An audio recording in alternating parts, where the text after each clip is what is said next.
Leticia James is in the news for mortgage fraud.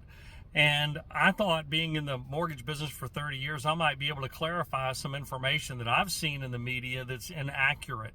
So you may understand some of the terminology and some of the motivations that someone would have to do this. So there's basically two cases that are in play here. One is that she claimed that this would be her primary residence. And I looked at some of the documents that are posted online about it, and it's quite clear that she did sign a specific power of attorney. When you use a power of attorney in a real estate transaction, it has to be specific to that property and that transaction. And she said in one single line that she will be occupying this as her principal or primary residence. So there's no disputing she signed that. Why would she do that? What would be her motivation? Well, as the media said, the loan terms are different. And it's not just a better interest rate. If it is a second home or if it is investment property, you have to put a larger down payment down on the property. So that may be one of the things that would have motivated somebody to do this. And so, as always, follow the money, right? And then the second case is where her father was listed as her spouse to purchase a property.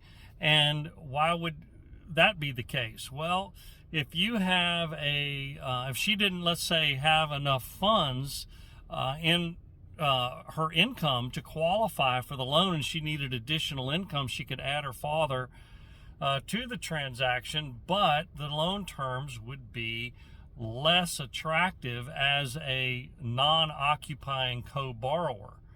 But as her spouse, he would be assumed to be occupying the residence, which would lower the down payment requirement as well. So this is a very interesting case to me. It's not whether she did it or didn't do it. I'm not trying to pass judgment on that, but because it's a mortgage-related fraud situation, I'm very interested. And the third component that is most tricky here is a property that was really a multi-unit 5-unit property as compared to 4 makes a huge difference, because the loan type that can be used is not a residential loan where you are this is going to be your principal residence. You have to use a commercial loan to buy anything above 4 units. So what is so curious to me is the appraisal would indicate that it's 5 units. The recorded information in the courthouse about the structure would show that it's 5 units. So this is not something that could be done just as an individual. There would have to be other parties to a real estate transaction, not a buyer or a seller, but the lender, the appraiser, the title attorney.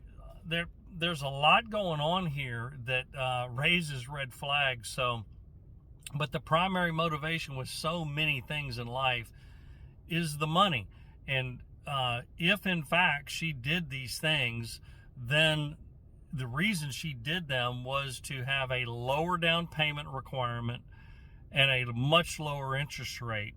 And in any case, it's going to be looks, based on the documents I've seen, it looks like it's pretty straightforward that somebody was fudging. So what do you think? Do you think she did it? Do you think she's guilty? Do you think that she's innocent? Put it in the comments. And if you like straight talk on mortgages, hit the follow button, and you'll get more from me. Have a great day.